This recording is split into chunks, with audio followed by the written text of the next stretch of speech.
Nasikop nga Philippine Eagle dito sa sitio Maquinarias, Barangay Bunawan, Gudod, gibuhian na balik sa iyang natural nga Pinoy-anan sa Barangay Sianan, Gudod, Zamboanga del Norte. Dawaton nato si Lori V. Cabilin alang sa dugang detalye.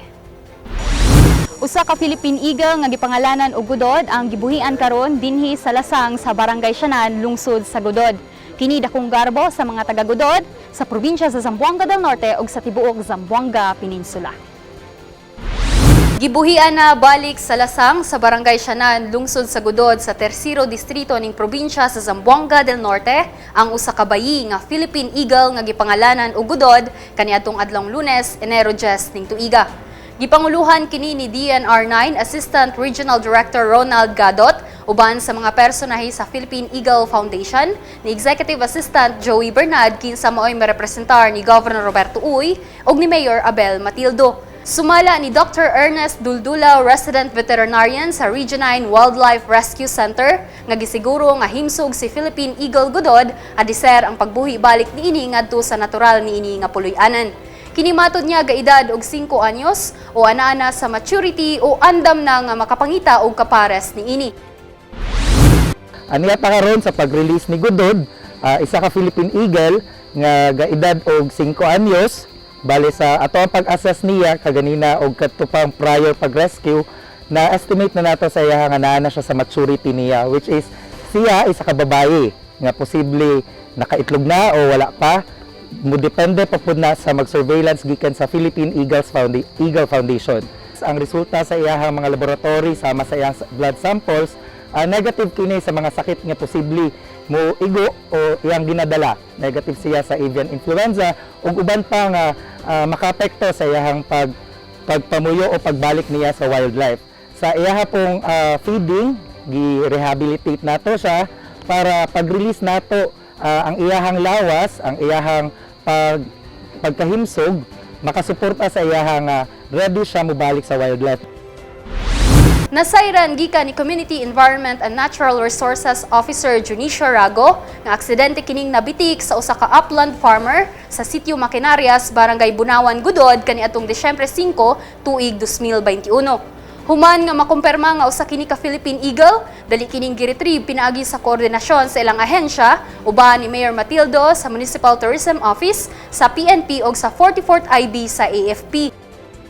First-hand information nga natanggap sa opisina, last December 5, dahil siya na-captured sa usa ka upland farmers na to, nga igsoon diya sa sitio Maquinarias, Barangay Bunawan, Gudod, Zamboanga del Norte. So, nihatag silang information sa opisina, but then wala na ma-confirm how true, kung real ba siya nga Philippine Eagle. Until such time, the LGU of Gudod through the tourism department relayed on us with pictures na na-confirm namo nga usa gayud ay siya ka Philippine Eagle. So at that time ato ang nagkrita og team to verify sa area og ato apong ma-retrieve. So we coordinated sa Municipality of Gudod to the Municipal Mayor Honorable Abel Matildo, and of course the Tourism Department and the PNP and the 44th Infantry Battalion na nakabase sa sitio Maquinarias, Barangay Bunawan. Ipamahayag ni ARD Gadot nga ang presensya niini usa ka timailhan nga himsog ang biodiversity sa lugar ingon man ang wildlife niini.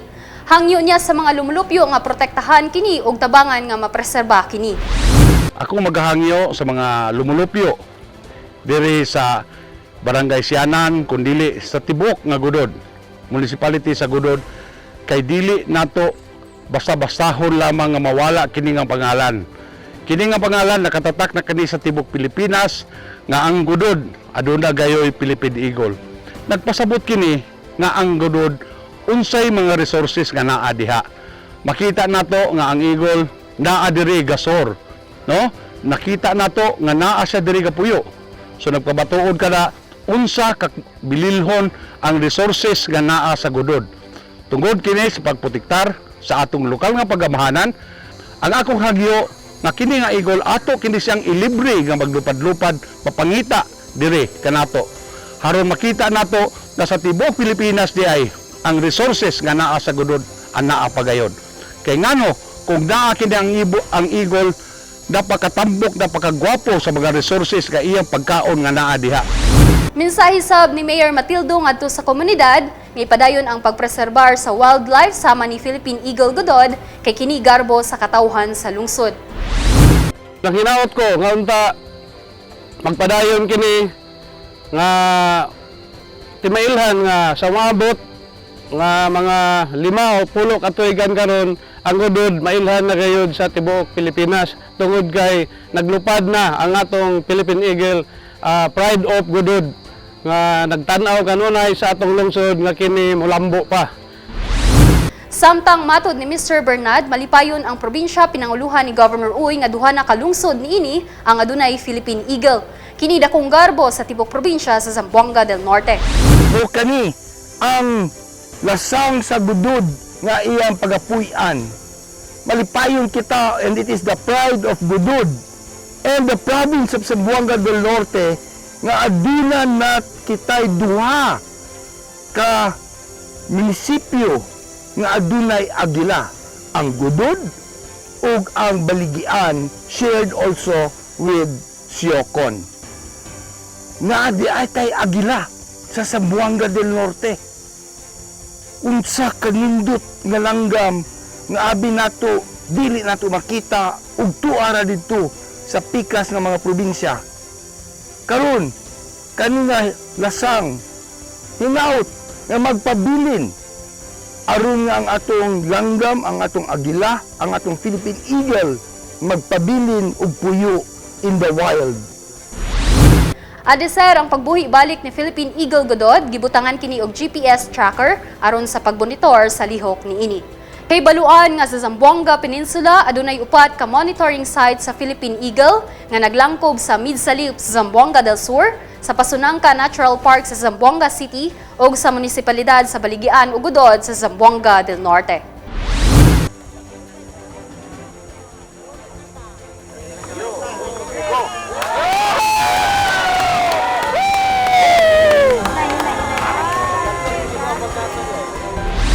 Gikan dinhi sa Barangay Sianan, Godod, Zamboanga del Norte, Larry Cabilin sa Zamboanga del Norte Provincial News Network. Ang dapig sa kamaturan, duyog sa kalambuan. Magpabiling updated sa mga pinakaulahing kalambuan ning atong probinsya. I-like ug i-follow ang among Facebook page ug mag-subscribe sa among YouTube channel.